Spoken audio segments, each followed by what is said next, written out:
Listo. Pues buenas tardes a todos. Bienvenidos a otro martes de coloquio.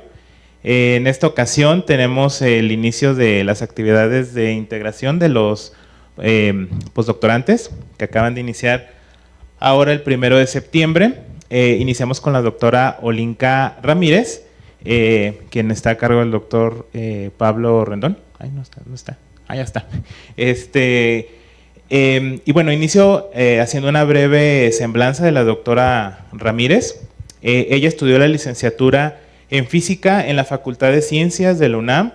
Su trabajo de tesis de licenciatura fue en síntesis y caracterización de nanopartículas de oro, la cual realizó en el Instituto de Física, bajo la supervisión del doctor Raúl Esquivel. En la maestría se especializó en Física de Fluidos en la Universidad de Twente, en Países Bajos, donde realizó su trabajo de tesis sobre el efecto Leidenfrost, bajo la supervisión del profesor Detlef Loos. Durante su maestría estuvo en una estancia de investigación en el Max Planck Institute for Polymer Research, donde estudió colisión de gotas sobre superficies sólidas.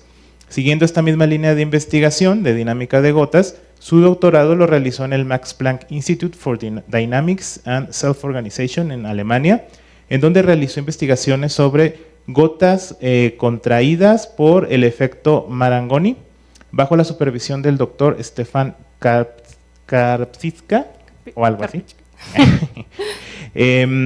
Entonces, bueno, estuvo bajo su supervisión, es autora y coautora de varios artículos científicos que provinieron de estas investigaciones, ha participado en congresos nacionales e internacionales, también ha asistido a talleres y seminarios dedicados a la investigación de procesos de mojado, ha sido asistente en cursos, prácticas y técnicos a nivel de licenciatura y de posgrado en el área de óptica, física del clima y física de fluidos.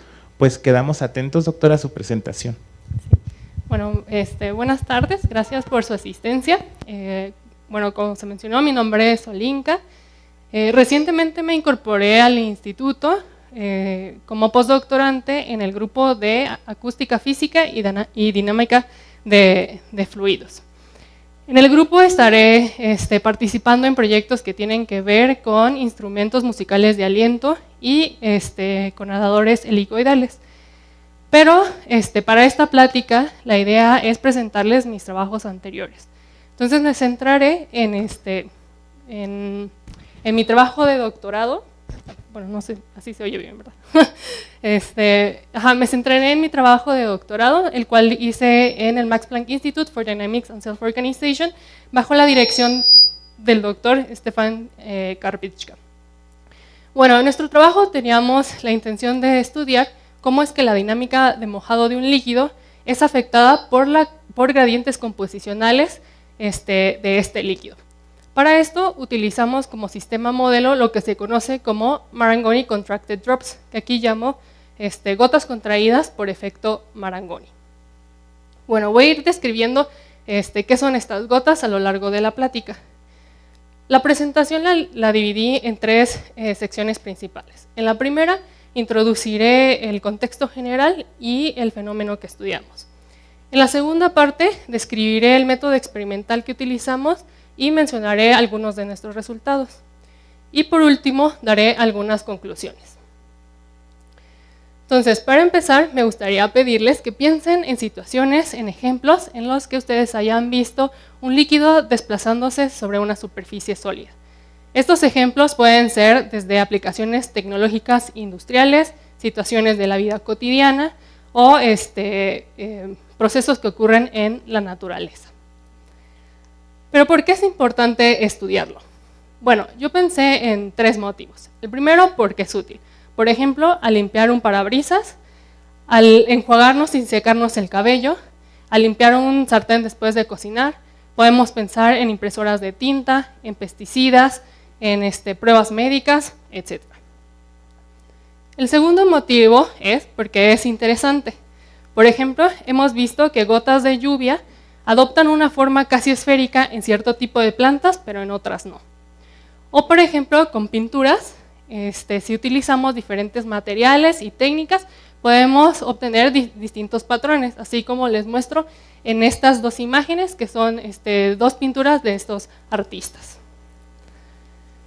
El tercer motivo tiene que ver con que el movimiento de un líquido sobre un sólido es un proceso multiescalar, que involucra desde interacciones moleculares hasta hidrodinámica.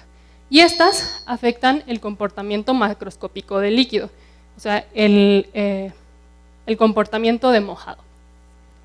Resulta que en la comunidad que estudia gotas y fenómenos de mojado hay un debate en el cual se cuestiona, cuál es el mecanismo que gobierna, ya sea interacciones moleculares o hidrodinámica.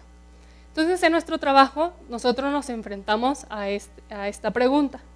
Y además queríamos saber cómo es que los gradientes composicionales afectan la dinámica de mojado cuando el líquido tiene más de una componente. Entonces, antes de ver qué sucede con esto, veamos qué pasa con sistemas un poco más sencillos. Cuando colocamos una gota muy cuidadosamente sobre un sólido, sin que actúen fuerzas externas, ni siquiera la gravitacional, el líquido se esparce sobre la superficie debido a las tensiones superficiales asociadas a las interfaces. Entonces aquí tenemos una gota, la sección transversal, este es el sustrato, las flechas representan las tensiones superficiales. Luego, el líquido se esparce hasta alcanzar un estado de equilibrio. Y este estado podemos describirlo a través del ángulo de contacto, que es que se forma entre la superficie sólida líquida y la interfaz sólido-líquido y la interfaz líquido-vapor. La relación que hay entre el ángulo de contacto y las tensiones superficiales está dada por la ecuación de Young, que resulta de un balance de las tensiones superficiales en la dirección horizontal actuando en la línea de contacto. La línea de contacto es esta línea que separa la región seca del sólido con la región mojada. Ahora, esta ecuación está limitada para líquidos puros sobre superficies lisas y rígidas y que además están en equilibrio termodinámico con su propio vapor. Bajo estas condiciones hay un caso en particular que nos interesa a nosotros, que es cuando el sólido tiene una alta energía superficial. Es decir, que esta tensión superficial es muy grande. En este caso, se forma una película precursora al frente de la gota y es muy delgada, ¿no? Esta película forma un ángulo cero con la superficie del sólido. Pero además tenemos que al frente de la gota que vemos con nuestros ojos se forma un ángulo de contacto dinámico que va decreciendo hasta llegar hasta cero siguiendo la ley de Tanner que tiene esta expresión. Pero ahora, ¿qué pasa si el líquido no está en equilibrio termodinámico con su propio vapor? En ese caso, la gota se evapora.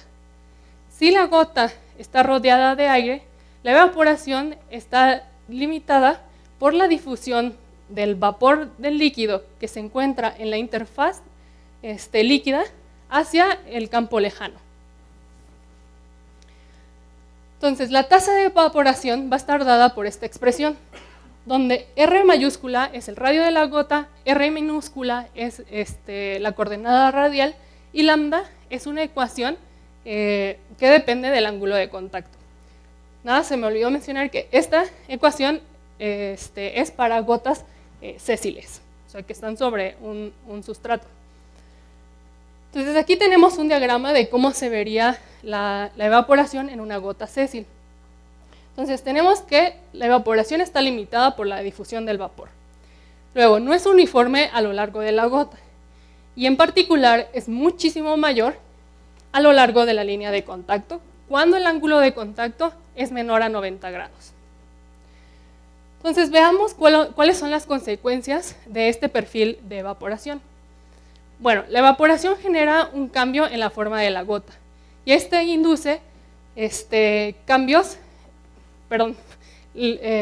genera un cambio en la forma de la gota y esto induce flujos capilares, los cuales tratan de reponer el líquido que se ha perdido, que es mayormente a lo largo de la línea de contacto, con el líquido que aún hay dentro de la gota. Por esto toma esta dirección que va del centro de la gota hacia la línea de contacto. Ahora, si el líquido tuviera partículas, estas partículas serían desplazadas por advección y depositadas en la superficie del sólido. Como les muestro en esta imagen, donde tenemos una gota vista desde abajo, estas líneas blancas son la proyección de las partículas moviéndose dentro de la gota y vemos que se van acumulando aquí en esta que es la línea de contacto.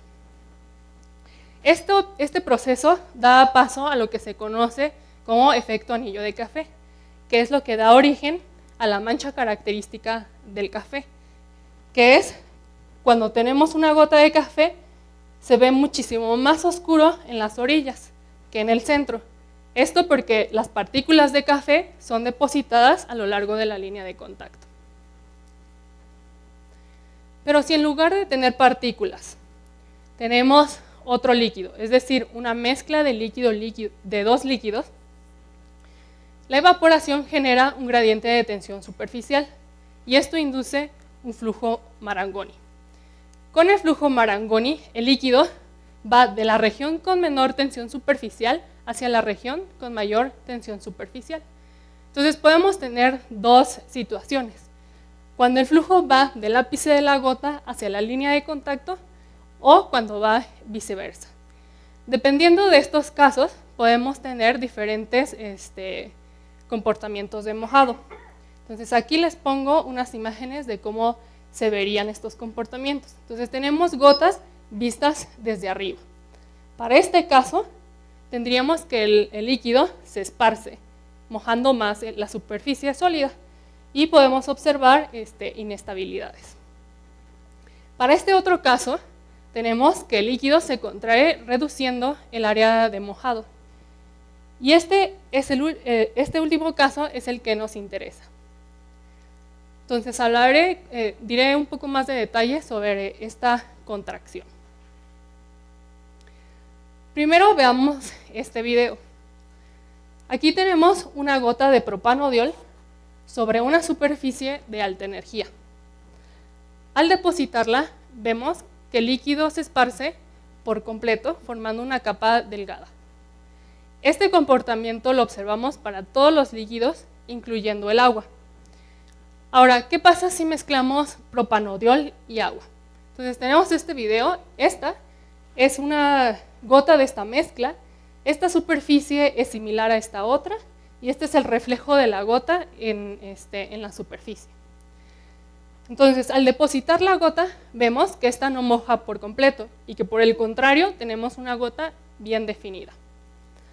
Además, al frente de la gota se forma una película precursora, como se ve en esta imagen. Entonces, el responsable de la contracción de la gota es el flujo Marangoni, que mantiene a la gota contraída por varios minutos. Por esto el nombre de Marangoni Contracted Drop. Estas gotas son de interés porque se puede controlar su esparcimiento y además presentan gran movilidad. Entonces aquí les muestro este video donde tenemos una gota de esta mezcla en un ambiente muy húmedo. Entonces la gota trata de esparcerse por completo. Y si cambiamos el ambiente que rodea la gota, lo volvemos seco, veremos que esta se contrae.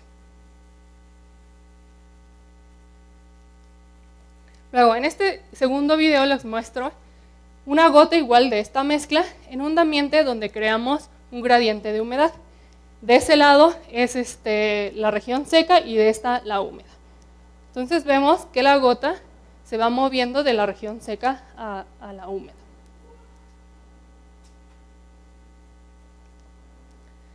Estas líneas de contacto son de interés para aplicaciones tecnológicas, por ejemplo, en la industria de semiconductores, porque son utilizadas para limpiar superficies sólidas sin dañar los elementos electrónicos.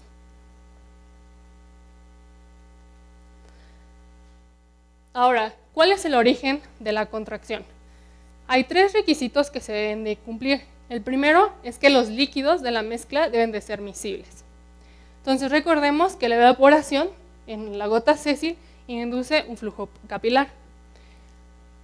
Además, el segundo requisito es que uno de estos líquidos debe presentar una mayor tasa de evaporación.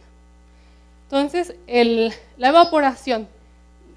la diferencia de volatilidad entre estos líquidos y el hecho de que la evaporación no es uniforme a lo largo de la gota, crea un gradiente composicional, donde el elemento menos volátil enriquece en la región cerca de la gota, de la línea de contacto. El tercer requisito es que este mismo líquido con la mayor tasa de evaporación debe tener una mayor tensión superficial. Entonces el gradiente composicional genera un gradiente de tensión superficial que va de la línea de contacto hacia el ápice de la gota. Y esto induce un flujo Marangoni que se opone al esparcimiento de la gota. Entonces aquí les pongo algunos números del ejemplo que les mostré anteriormente. Y vemos que el agua es la componente con mayor tasa de evaporación, con mayor tasa de evaporación y con mayor tensión superficial. Ahora, en 2 trabajos independientes encontraron que el ángulo de contacto de esta mezcla de propanediol y agua depende de la concentración del diol y de la humedad ambiental. Entonces, vemos que aquí en este estudio graficaron el ángulo de contacto con respecto a la humedad ambiental para concentraciones diferentes. Y vemos que el ángulo de contacto va disminuyendo en todos los casos. Luego, en este otro estudio graficaron el ángulo de contacto con respecto a la concentración del diol. Vemos que el ángulo va aumentando, alcanza un máximo y luego disminuye. En ambas gráficas, los símbolos representan los datos experimentales que obtuvieron. Y las líneas son los modelos que propusieron. Pero hay un debate sobre cuál es el mecanismo de contracción. Entonces, en este estudio propusieron un modelo basado en hidrodinámica que sigue la teoría de lubricación, donde obtienen que la forma de la gota que está representada por esta H resulta de un balance entre el flujo capilar y el flujo Marangoni. En este otro estudio proponen un modelo basado en un balance de tensión superficial. Entonces proponen que hay una región entre la gota y la película precursora, que es una región de transición, donde la tensión superficial cambia drásticamente. Entonces, para este modelo, el ángulo de contacto resulta de un balance de las tensiones superficiales en la dirección horizontal. A partir de estos modelos, obtienen la relación entre el ángulo de contacto y la humedad ambiental y encuentran que sigue una ley de potencia, pero los exponentes son diferentes. Y cuando lo comparan con sus experimentos, indican que concuerdan. Entonces, ¿cómo resolver el debate? ¿Cuál es el mecanismo que gobierna? Porque además tenemos 2 mecanismos con distinta naturaleza, uno hidrodinámico y uno molecular. Entonces aquí es donde mi trabajo comienza. En la plática les voy a presentar estos 2 proyectos que hicimos. En el primero les mostraré un sistema que encontramos donde observamos que 2 mecanismos de distinta naturaleza, uno hidrodinámico y otro molecular, compiten para determinar la dinámica de mojado. Y cada uno de ellos gobierna en distintos regímenes. En el segundo proyecto, estábamos interesados en estudiar cómo es la evolución composicional dentro de la gota. Y encontramos el mecanismo que es responsable de la mezcla dentro de la gota. Entonces, antes de describir estos proyectos, voy a describir el método experimental que utilizamos en ambos proyectos. Entonces, nosotros construimos una cámara donde controlamos la humedad y lo hacemos a través de inyectar una mezcla de nitrógeno seco con nitrógeno saturado con vapor de agua. Esta cámara la colocamos sobre un microscopio de fluorescencia invertido que equipamos con un objetivo de inmersión en agua y con una cámara de alta velocidad. Esto para observar partículas fluorescentes que agregamos a nuestras mezclas. Estas partículas las escogimos de tal forma que fueran buenos trazadores y no afectaran el flujo. Simultáneamente teníamos una cámara con visión lateral de la gota para registrar la forma de la gota. Entonces aquí les muestro cómo se ven las partículas moviéndose dentro de la gota. Esta parte es la línea de contacto. La identificamos porque en esa zona vemos que algunas partículas quedan atrapadas. Toda esta parte negra es fuera de la gota y esto es adentro de la gota. Bueno, creo que se me olvidó mencionar que la estábamos viendo desde abajo, ¿no?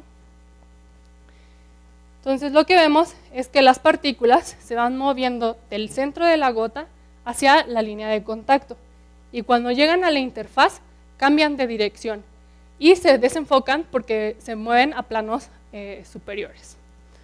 Entonces obtenemos secuencias de imágenes como estas para distintos planos paralelos al sustrato. Y a partir de esas imágenes calculamos el campo de velocidad utilizando velocimetría de imágenes de partículas. Aquí les muestro un ejemplo de lo que obtenemos. Este es el eje X y este es la distancia con respecto a la línea de contacto. Entonces la línea de contacto se encuentra aquí. Esta zona blanca es fuera de la gota, todo esto es dentro de la gota, entonces esta es la interfaz. Las flechas negras representan el flujo que es esencialmente radial y vemos que al llegar a la interfaz cambian de dirección. El mapa de color representa la magnitud de la velocidad radial. Entonces, a partir de estos datos podemos calcular la velocidad radial promediada en dirección azimutal.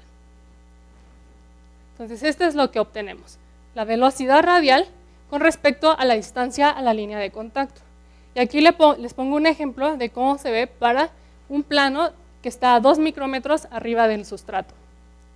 Entonces aquí tenemos otros ejemplos para otros planos.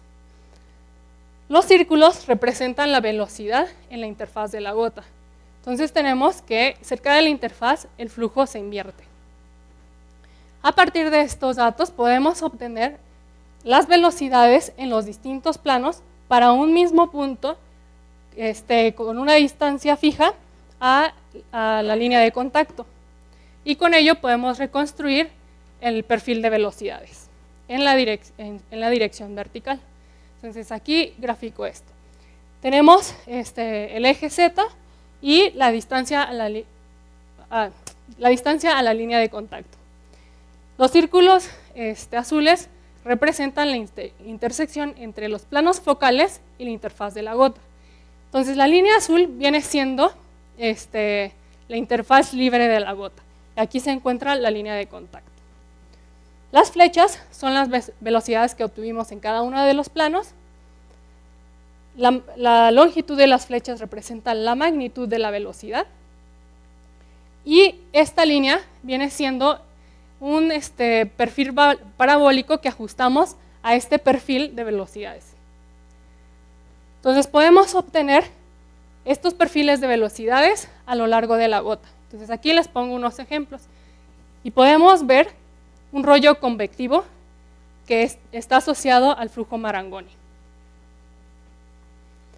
Ahora, a partir de estos perfiles parabólicos podemos calcular la velocidad radial en la interfaz de la gota. Y lo podemos hacer para todo el rango de datos que tenemos. Y lo que obtenemos es esto, la velocidad radial en la interfaz con respecto a la distancia a la línea de contacto. A partir de esto podemos calcular el gradiente de tensión superficial utilizando la condición de frontera para el esfuerzo. Y esto es lo que obtenemos. Esta parte es importante porque en la literatura podemos encontrar múltiples estudios donde proponen diferentes modelos para sistemas similares, pero no hay comparación con los experimentos de esto, ¿no? Entonces, esto nos va a ayudar a resolver los debates. Entonces, ahora nosotros podemos hacer la comparación no solo del ángulo de contacto y de las velocidades de flujo, sino también de gradientes de tensión superficial entre experimentos y teoría. Y esto nos va a ayudar a distinguir los mecanismos que contribuyen a la dinámica de mojado. Entonces, ahora veremos los proyectos y comenzaré con este. Y les presentaré este sistema donde vemos que dos mecanismos de mojado compiten. Entonces, en la Universidad de Twente, Michiel hizo experimentos con hexanodiol y agua. Midió el ángulo de contacto con respecto a la concentración del diol y vio que este va aumentando. Y si recuerdan, para las gotas de propanediol y agua, el ángulo de contacto aumentaba, alcanzaba un máximo y luego disminuía. Entonces, este comportamiento fue inesperado. Y bueno, hizo experimentos también para otras humedades y vio que el comportamiento es similar. Además, si observamos la tensión superficial con respecto a la concentración del diol, vemos que esta va disminuyendo y luego alcanza en un valor crítico de la concentración, alcanza una constante y se mantiene constante en toda esta región. Si recordamos la ecuación de Young, esta tensión superficial es esta. Entonces, esperaríamos que el ángulo de contacto en esta zona disminuyera y en esta otra se mantuviera constante, pero no es así. Entonces, debe de haber un mecanismo que determina que el ángulo de contacto vaya aumentando. Entonces, ¿qué mecanismo determina el ángulo de contacto? Bueno, pues encontramos que son dos mecanismos los que compiten para determinar la dinámica de mojado. Un mecanismo hidrodinámico, que es la contracción por efecto Marangoni, y otro mecanismo que es molecular, que es el proceso autofobbing, que luego mencionaré más adelante. Y cada uno de ellos gobierna en distintos regímenes. Entonces, antes de mostrarles cómo llegamos a esto, primero mencionaré, describir un poco el hexanodiol.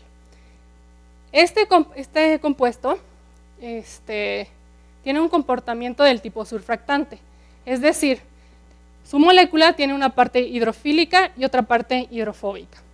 Cuando lo mezclamos en agua, las moléculas tienden a irse a la interfaz del líquido para que la parte hidrofóbica no esté en contacto con el agua. Si aumentamos la concentración hasta llegar a una concentración crítica que se conoce como concentración micelar crítica, se empiezan a formar micelas, ¿no? Una característica importante de los surfactantes es que inducen cambios en las interfaces.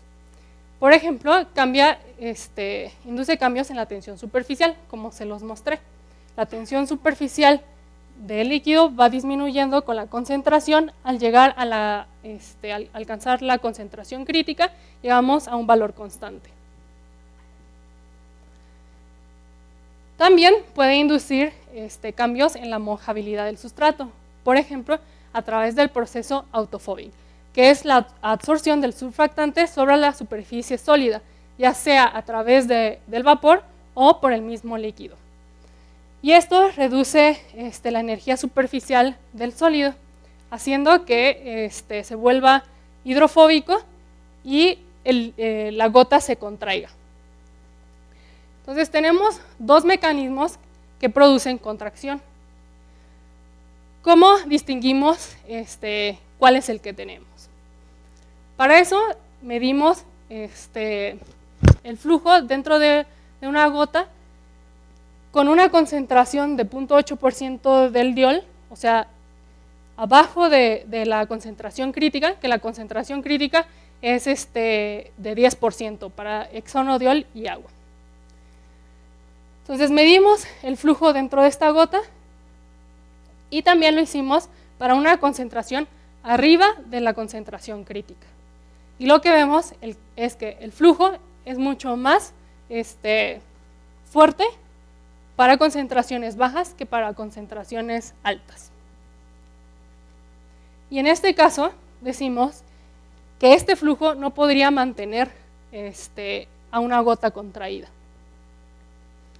Entonces, en la Universidad de Twente, Wojciech midió el grosor de la película que se forma utilizando elipsometría. Y lo hizo para concentraciones menores a la concentración crítica y para concentraciones mayores a la concentración crítica. Y lo que encontró es que el grosor va disminuyendo con respecto a la distancia a la línea de contacto y va aumentando con la concentración. Entonces, esta capa de moléculas va haciendo que el sustrato se vuelva hidrofóbico. Entonces, esto es lo que genera que para concentraciones altas la gota tenga ángulos más grandes.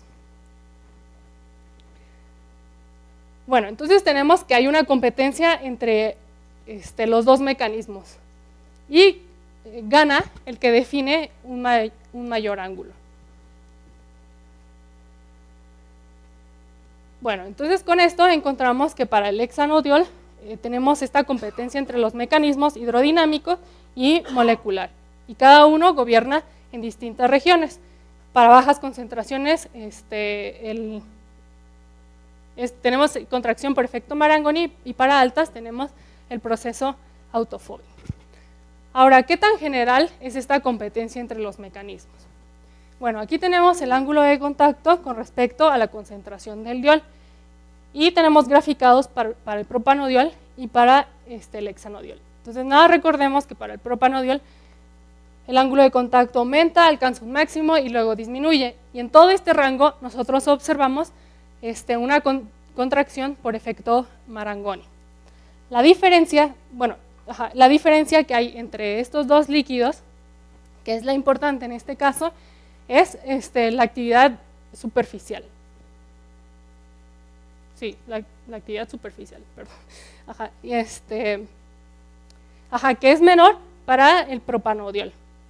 Ahora, ¿qué pasa si vemos para líquidos que tienen actividad superficial intermedia entre estos líquidos? Bueno, vemos que para el pentanodiol el ángulo de contacto aumenta y va siguiendo el mismo comportamiento que tenemos para una gota contraída por efecto Marangoni. Y para concentraciones altas se empieza a desviar de este comportamiento, que es donde el proceso de autofobing empieza a dominar. Entonces concluimos que la contracción por efecto Marangoni gobierna a baja actividad superficial y a baja concentración. Entonces ya concluimos este trabajo y ahora les presentaré este otro. Entonces recordemos que estamos interesados en saber cómo es la evolución composicional de gotas contraídas por efecto Marangoni. Les mostré que ya podemos medir el gradiente de tensión superficial con respecto a la distancia a la línea de contacto. Y aquí les pongo un ejemplo de una gota que tiene 20% de propanodiol en un ambiente de 33% de humedad. Si graficamos estos datos en una gráfica logarítmica, multiplicando el gradiente de tensión superficial por -1, vemos que sigue una ley de potencia. Entonces hicimos experimentos de este estilo para diferentes líquidos que tienen diferente tensión superficial y actividad superficial. Y además hicimos experimentos para distintas concentraciones y humedades. Entonces esto es lo que vemos, que los gradientes de tensión superficial siguen una misma tendencia. Esto es inesperado, porque si nos fijamos en la tensión superficial con respecto a la concentración del diol para los diferentes líquidos, vemos que el comportamiento es casi de ser lineal a estar lejos de ser lineal con respecto a la actividad superficial. Entonces, para un cambio de concentración pequeño, esperaríamos tener diferencias en los gradientes de tensión superficial, pero no es el caso. Vemos que tienen un comportamiento muy similar. Entonces debe haber un mecanismo que haga que esto ocurra.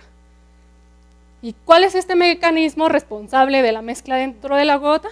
Pues nosotros encontramos que se trata de la dispersión de Taylor, que más adelante introduciré, y que si lo agregamos, si lo incluimos al modelo que proponemos, recuperamos la ley de potencia. Entonces, ahora daré más detalle del modelo que se propone. Para obtener la evolución de la forma de la gota, partimos del flujo de Stokes, seguimos con la aproximación de lubricación, que considera que la longitud característica en la dirección horizontal es mucho mayor que la longitud característica en la dirección vertical. Considerando esto y la evaporación, podemos obtener la ecuación de evolución para la forma de la gota, que esto ya se ha hecho antes. Entonces, la forma de la gota depende de la divergencia del flujo y de la tasa de evaporación. Y el flujo total tiene las componentes del flujo capilar y del flujo Marangoni. Ahora, la idea es obtener una ecuación similar para el campo composicional. Ahora veamos qué pasa con el campo composicional. Debido a la evaporación, tenemos un gradiente composicional en la dirección horizontal. Por los flujos, bueno, y si tomamos dos elementos de fluido adyacentes que tienen concentraciones diferentes, dos aquí y dos aquí, por el flujo se crea un gradiente composicional en la dirección vertical. Y este induce difusión en esta misma dirección. Comúnmente se asume que la difusión en la dirección vertical es muy rápida. Entonces, la composición en esta dirección es uniforme. Además, se asume que la dispersión de Taylor está fuera de los límites de la aproximación de lubricación. Entonces, nosotros cuestionamos estas suposiciones y decimos que los gradientes composicionales en la dirección vertical deben ser considerados y que la dispersión de Taylor sí puede estar incluida en la aproximación de lubricación. ¿Pero qué es la dispersión de Taylor? Bueno, esta aparece cuando tenemos un soluto dentro de un flujo laminar que presenta gradientes de velocidad. Por ejemplo, un flujo laminar en una tubería. En estas condiciones, el soluto es desplazado siguiendo el perfil de velocidades y esto genera gradientes composicionales, por lo que tenemos difusión en ambas direcciones, en la dirección horizontal y en la vertical, en contraste de un soluto que se encuentra en, donde no hay flujo, que en este caso la difusión solo es en una dirección, por lo que la dispersión de Taylor aumenta la difusividad efectiva. Entonces, regresando a la gota. Para obtener la evolución del campo composicional del soluto, partimos de la ecuación de advección y difusión con la idea de escribirla en términos únicamente de la composición vertical promedio.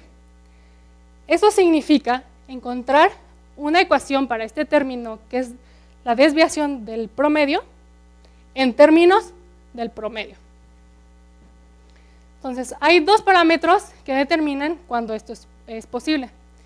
El primero es el número de Peclet, que compara la velocidad de advección con la velocidad de difusión, que generalmente es para las escalas naturales del sistema, que en este caso son escalas características de la dirección horizontal.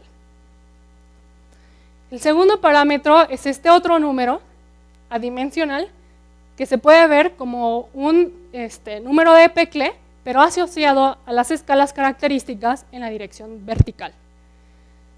Entonces, estos dos parámetros determinan tres límites. El primero, cuando el problema está dominado por difusión en ambas direcciones. En este caso, este término es 0, entonces no hay ningún problema y es lo que se asume comúnmente. El segundo límite es cuando el problema está dominado por advección en ambas direcciones. Y en este caso se tiene que resolver el problema por completo. El tercer límite es cuando el problema está dominado por advección en la dirección horizontal y por difusión en la dirección vertical. En este caso, este término es cuasi estacionario y podemos encontrar la ecuación de evolución para la composición vertical promedio, que incluye la difusividad efectiva que contiene la dispersión de Taylor. Entonces ahora ya tenemos las ecuaciones que gobiernan tanto la forma de la gota como el campo composicional. Y de aquí podemos hacer simulaciones. Entonces les presento aquí una simulación que hizo Stefan. Tenemos la gota, su sección transversal. Las flechas blancas son el flujo, entonces tenemos el flujo convectivo asociado al flujo Marangoni. El mapa de color representa la composición. Y vemos que hay una diferencia de 0.4% entre la región cercana a la línea de contacto y el centro de la gota. Entonces ahora podemos hacer una comparación entre las simulaciones y los experimentos. Entonces, aquí tenemos el gradiente de tensión superficial con respecto a la distancia a la línea de contacto. Los datos a color son los datos experimentales que les presenté anteriormente. Las líneas negras son las simulaciones y podemos hacer las simulaciones con dispersión de Taylor y sin dispersión de Taylor. Entonces vemos que requerimos incluir la dispersión de Taylor. Luego hacemos la comparación de las velocidades del flujo. En rosa están los experimentos y en negro las simulaciones. Y vemos que concuerdan pues bastante bien. Y por último, hacemos la comparación para la evolución del ángulo de contacto. Entonces tenemos el ángulo de contacto con respecto al tiempo. En rosa están los datos y en negro las simulaciones. Y otra vez podemos hacerlas con dispersión de Taylor y sin dispersión de Taylor. Entonces concluimos que las simulaciones y experimentos concuerdan cualitativamente cuando la dispersión de Taylor es considerada. Entonces, para recapitular, la evaporación induce un gradiente composicional, el cual, por los flujos que aparecen, es desplazado generando un gradiente composicional en la dirección vertical que induce difusión en esta misma dirección, lo que da paso a la dispersión de Taylor. Entonces, si graficamos la difusividad efectiva normalizada por la difusión molecular a lo largo de la gota, vemos que la dispersión de Taylor aumenta la difusividad efectiva en comparación de solo la difusión molecular. Entonces, la dispersión de Taylor es responsable de la evolución composicional dentro de la gota. Para concluir, mencionaré los siguientes puntos. Para determinar qué mecanismo gobierna la dinámica de mojado, no es suficiente con ver el ángulo de contacto. Se deben de medir los flujos internos. Segundo, encontramos un sistema donde dos mecanismos de distinta naturaleza, uno hidrodinámico y uno molecular, compiten para determinar el ángulo de contacto y gana el que determina el mayor ángulo. Después, con la técnica micro-PIB, usualmente se miden los campos de velocidad. En nuestro trabajo logramos medir los gradientes de tensión superficial, por lo que también tenemos gradientes composicionales. Y por último, se requiere considerar la dispersión de Taylor no solo para gotas, sino en general para películas delgadas compuestas por mezclas. Y bueno, con esto concluyo y les agradezco su atención.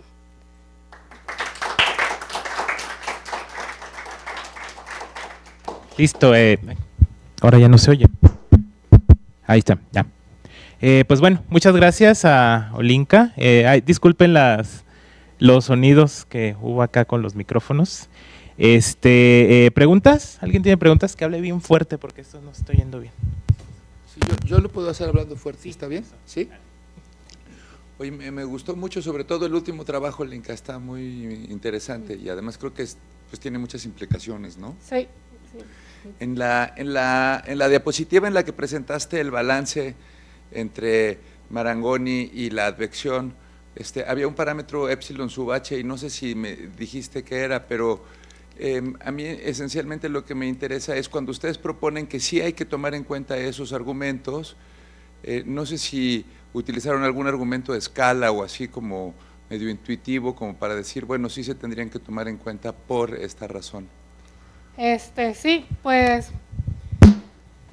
ay, es que es mucha matemática ahí, pues. Sí, pues me imagino que está, pero la epsilon sub h, ¿qué era? Perdón.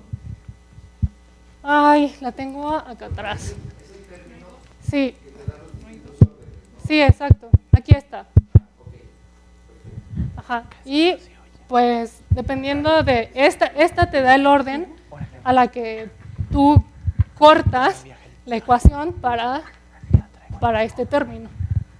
Ajá. Ok. ¿Alguna otra pregunta? Con voz así bien fuerte. Adelante. Gracias. Espero que no lo haya preguntado Pablo hace un segundo. Me imagino que la condición inicial de la concentración en la simulación no es tan fácil de tomar de los datos experimentales. De ahí de la figura me doy una idea de qué pudieron haber hecho, pero no sé si me pudieras platicar un poquito de eso. La concentración inicial. Sí, pues se determina la que nosotros pusimos, o sea, consideramos que tenemos la misma. Cuando...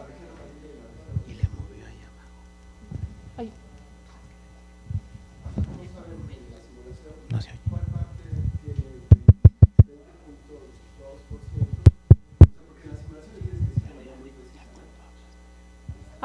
Pero... Pues más bien se obtiene de la evolución, porque nosotros sabemos cuál es la concentración inicial.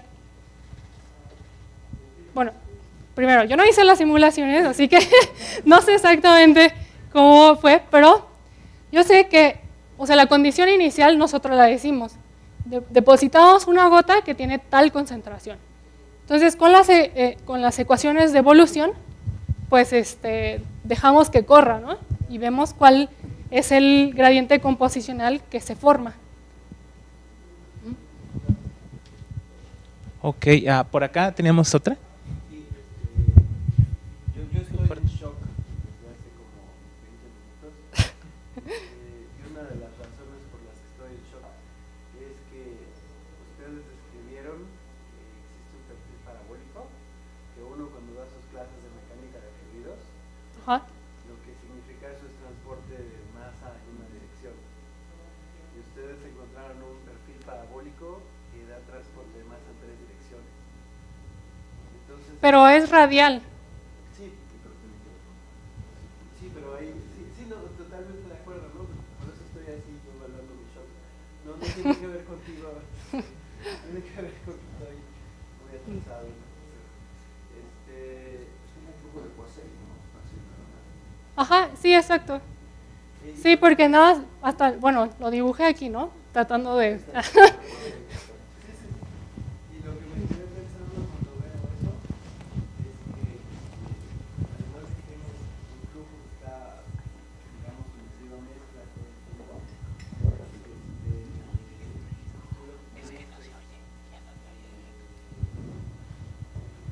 también está resolviendo un problema que a mí me parece que está abierto en la literatura desde hace mucho rato, ¿no? Que es el flujo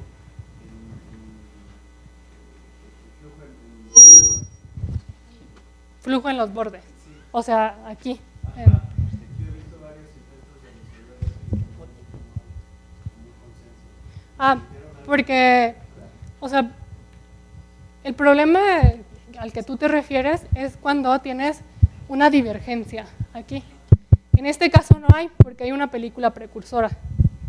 Ajá.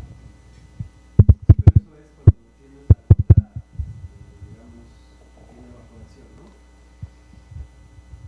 ¿O no? Pues siempre. Siempre hay una película precursora en este caso. Ajá.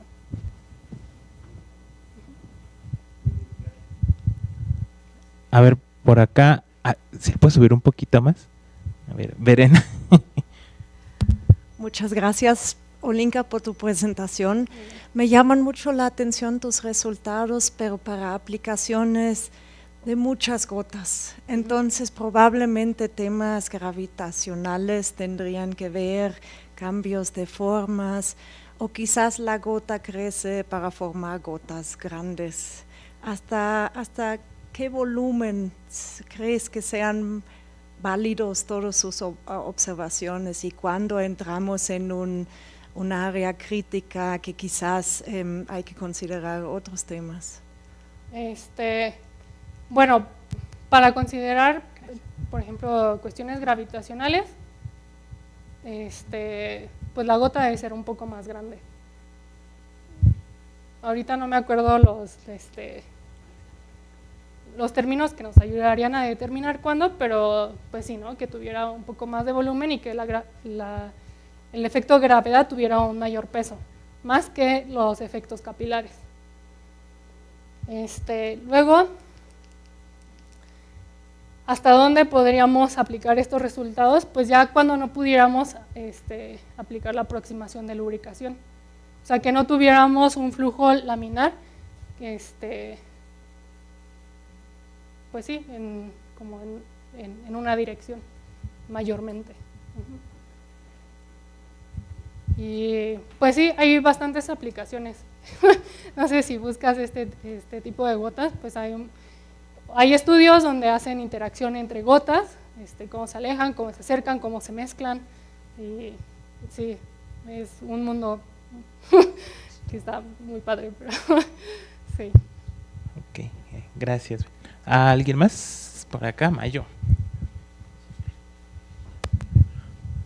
En los experimentos estos de micro PIB, que les ponen a las partículas un material fluorescente, y que las partículas no tienen que afectar al fluido, ¿no? Sí. ¿De qué son las partículas? Ay, aquí se me olvidó de qué eran. ¿Y qué le ponen un colorante? Y... Sí, un colorante, poliestireno, poliestireno, son partículas de poliestireno. Tienen un tamaño de 200 nanómetros y pues sí, creo que están revestidas con un con algo que florece. Con un dye. Sí, con un colorante. Un colorante, ajá. Ok, gracias. Sí. Gracias. ¿Alguna otra pregunta? Felipe. Sí, gracias. Gracias por tu plática, muy interesante. Yo quisiera preguntarte sobre los planes que tienes para tu postdoctorado, es decir, que mencionabas, estoy cambiando de tema, ¿verdad? Sí. Pero mencionabas alguna cuestión sobre instrumentos musicales y no recuerdo qué otra cosa, entonces no sé si pudieras platicarnos muy brevemente qué planes tienes de trabajo. Sí, pues bueno, pues estoy en el grupo de acústica física y dinámica de fluidos. Entonces, en la parte de acústica física voy a estar trabajando con instrumentos musicales de aliento, y en la parte de dinámica de fluidos con nadadores helicoidales. Y la idea es de que pues realizar esta técnica de PIB para ver los flujos, ¿no? En ambos sistemas, pues estudiar la interacción que hay, y pues sí, no sé. Pero digamos más en concreto de instrumentos musicales, ¿cuál es por ahora? ¿Qué efectos son los que...? Pues ver cómo es el flujo, ¿no? Cuando tenemos las inestabilidades, y pues ver que estos dan origen, ¿no? A los sonidos. Ya. Pero por ejemplo, cuestiones relacionadas con esto de las notas, digamos, uno de los aspectos que los instrumentos musicales podrían ser de interés, okay. Cuestiones de ¿cómo se llama? De condensación. Porque los instrumentistas de aliento, por ejemplo, con frecuencia tienen problemas en ambientes muy húmedos.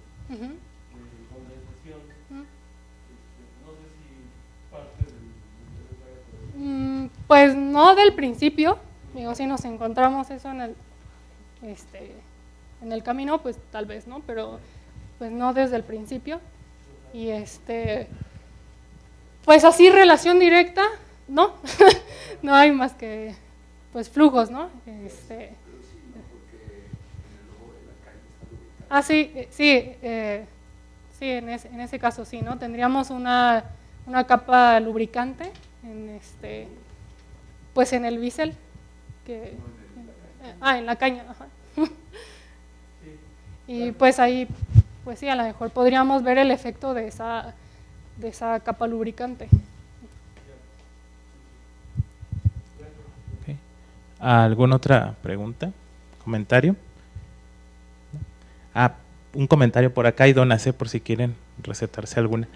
Yo tengo un par de preguntas. Yo me perdí un poco en la descripción de los experimentos. Hablas de diferentes dioles y concentraciones de los dioles. Entonces entiendo que es una mezcla acuosa. Sí, así es. Y cuando hacen estos cambios de composición conforme se va evaporando la gota, entiendo entonces que estos cambios de composición es más bien que la composición o la concentración es más alta en las, digamos, en los bordes de la gota. ¿Este mismo modelo se puede aplicar a gotas, digamos, como completas? O sea, no solo en una superficie, sino gotas que van ahí flotando. No, por la... Ay, disculpe. Más fácil si me voy aquí.